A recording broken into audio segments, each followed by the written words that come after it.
Galera, então hoje, dia 5 de novembro de 2025, o Comitê de Política Monetária, o Copom, anunciou que vai manter a taxa Selic em 15%. Como a nossa inflação acumulada de 12 meses está em 5,17%, isso quer dizer que a nossa inflação real está em 9,83%, provavelmente se mantendo ainda como a segunda maior do mundo, né? Então, ainda estamos com uma taxa de juros muito alta. E o Copom, ele lança, geralmente na semana seguinte da decisão, uma ata bem completinha explicando por que ele decidiu tomar a decisão que ele tomou ali na reunião, né? Mas logo depois dessa reunião, que é sempre feita a cada 45 dias, toda quarta-feira, eles lançam um comunicado já dizendo mais ou menos o que eles vão falar na ata, só que de uma maneira bem resumida, para a gente já ter uma ideia de por que eles decidiram tomar a decisão que eles tomaram. E aí eu já decidi dar uma olhada nesse comunicado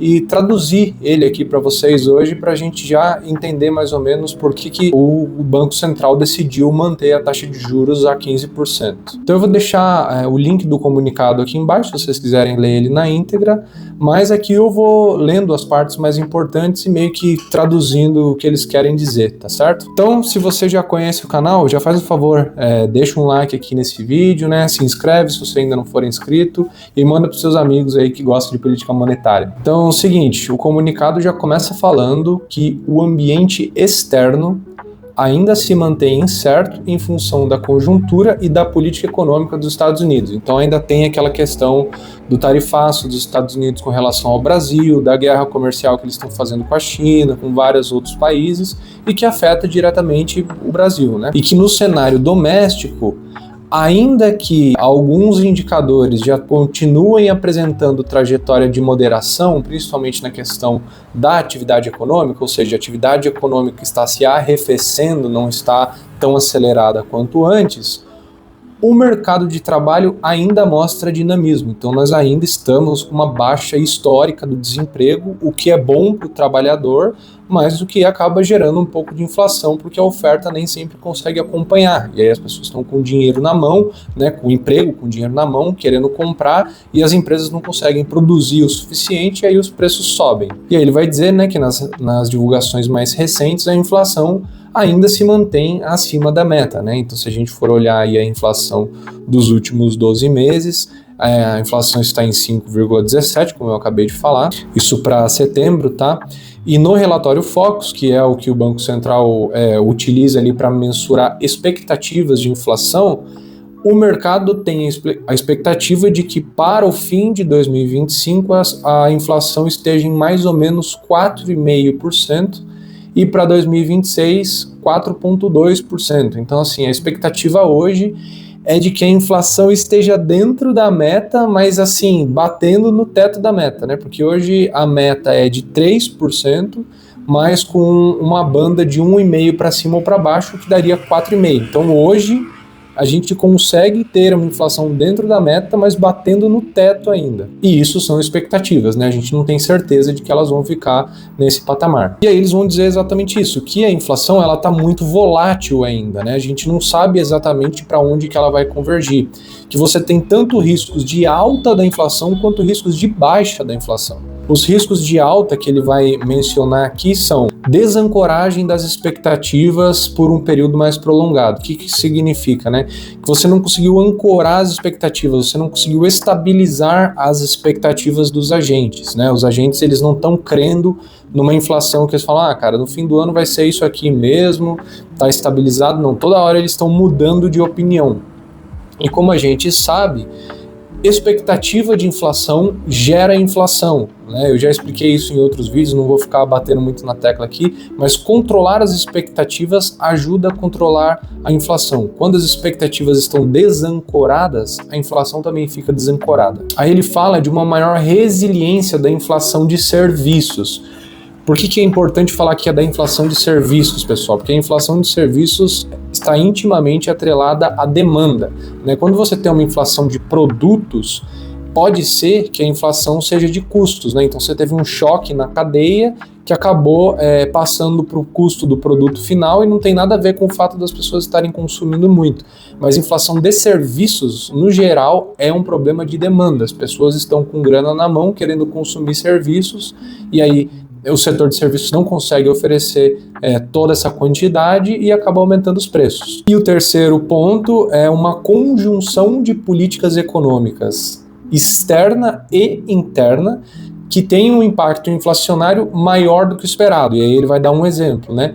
Por meio de uma taxa de câmbio persistentemente mais depreciada. Ou seja, né, se a nossa taxa de câmbio continuar depreciada dessa forma, os preços vão continuar subindo, porque a gente importa muita coisa, né? Então toda vez que o câmbio se desvaloriza, que o real se desvaloriza, a gente acaba pagando mais caro nas importações, e aí muitos produtos que são feitos aqui no Brasil, eles são feitos com máquinas e equipamentos que são importados, então eles também acabam ficando mais caros. E aí eles vão citar também os motivos para uma possível baixa da inflação, que seria uma eventual desaceleração da atividade econômica doméstica mais acentuada do que a projetada, né? E então, assim, eventualmente eles acabam essa manutenção da taxa de juros acaba impactando muito a atividade econômica, e aí você tem uma crise de desemprego, né, uma estagnação econômica, o PIB não cresce, né, então a inflação eventualmente também não vai crescer muito, então existe essa possibilidade aí de uma desaceleração maior do que o esperado, mas é uma possibilidade bem remota, né, porque já há todos os indícios de que o PIB vai crescer bem esse ano. Uma desaceleração global mais pronunciada, decorrente do choque de comércio e de um cenário de maior incerteza. Isso a gente é mais difícil de prever, né? Então a gente não sabe o que os Estados Unidos vai fazer aí, tá rolando guerra, tá, né, rolando conflitos armados. Então, se a economia do mundo se enfraquece, isso afeta diretamente a gente, porque a gente vende muita coisa para o resto do mundo e a gente não consegue mais a grana que a gente conseguiria antes. Que tem a ver com o terceiro ponto aqui dos motivos para uma possível baixa da inflação, que é a redução do preço das commodities, né? Então, se o preço das commodities baixa, a gente vende menos para o resto do mundo, entra menos dinheiro no Brasil, a demanda vai se arrefecer, e tem um segundo motivo que se o preço das commodities baixa, o exportador ele não tem mais uma competição internacional oferecendo muito dinheiro para ele, então ele pode vender a um preço mais baixo aqui. Então pensa, né, que os valores das commodities estão super alto, então você tem lá China, Estados Unidos, União Europeia pagando muito por um bem que o Brasil produz. E aí aqui o nosso mercado interno ele não é tão rico, né? A gente não tem essa grana para oferecer, então ele acaba exportando ou oferecendo aqui ao preço que ele iria exportar. Tudo bem, você quer comprar aqui no mercado interno? Ok, mas você vai ter que pagar o que a China paga. Se o preço das commodities baixa, aí ele consegue vender aqui no mercado interno a um preço menor. Então, para resumir, né, o que ele vai falar?